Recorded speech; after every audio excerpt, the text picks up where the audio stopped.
სატურნი თევზების სტრუქტურა შემოვიტანოთ ემოციებში, სტრუქტურა შემოვიტანოთ რწმენაში და სტრუქტურა შემოვიტანოთ ფსიქოლოგიურ ემპათიურ სფეროებში.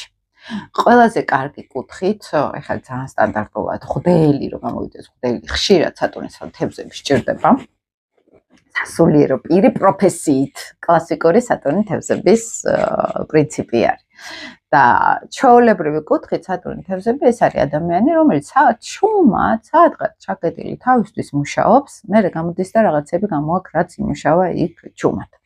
მაგალითად, შეიძლება აკვირდება ხალხს სატურნი თევზები, ესეთი ადამიანი შინაგანად არის ემოციურად ცოტა ჩაკეტილი და უფრო დამკვირვებელი არის.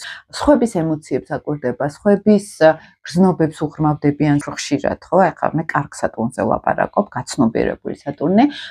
შეიძლება მუშაობდეს ფსიქოლოგად, თერაპევტად ადამიანის სხვების ემოციებზე მუშაობდეს, ან დახურულ ისეთ სტრუქტურებში მუშაობდეს. თევზები არის შემოქმედებითი ენერგია და ადამიანი მუშაობს შემოქმედებითად ჩაკეტილ სფეროში. რაღაც თავისთვის ან გრაფიკოსი არის, დიზაინერი არის მაგალითად, აი ფანტაზია სადაც არის საჭირო, იქ ძალიან კარგად მუშაობდეს ადამიანი. კინემატოგრაფიაში, მუსიკაში შეიძლება მუშაობდეს, უფრო ადამიანი ქმნიდეს მუსიკაში რაღაცა სტრუქტურას, მოდი ესე ვთქვათ, ხო?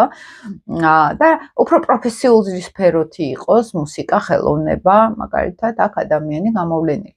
ყველაზე ნეგატიურად ეს შეიძლება გამოვლინდეს შინაგანად ჩაკეტილი ადამიანი, რომელსაც უჭირს ემოციების გამოხატვა, უჭირს ემპათიის გამოვლენა, იმიტომ რომ აქ სიმკაცრე არის, მე თუ გამოვვლენე ემპათიას, დავისჯები სატურნი, მე თუ გამოვვლენე ემოციებს, დავიკარგები, ავითქვიფები ამ ემოციებში, შიში, მოდით ესე ვთქვათ, არ დავიკარგო სხვების ემოციებში, არ გავქრე საერთოდ, იმიტომ თევზი ეს არის, ხო, აი, მთლიანად არქეტიპულ მე-12 სახლიც იგივე არის, სადღაც უნდა ჩავითქვიფო.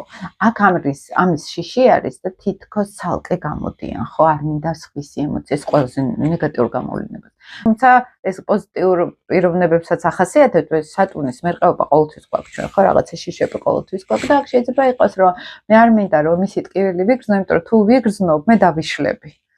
ხო, ეგ საზღვრები არის, სატურნის საზღვრები არის და აქ არის ემოციური საზღვრები აშენებული, რომელიც სიცივეში გადადის, თითქოს. სინამდვილეში ეს არის თავდაცვა, დაცვითი მექანიზმი, რომ მე არ მინდა აქ დავიკარგო, ხო, სხვების ემოციებში.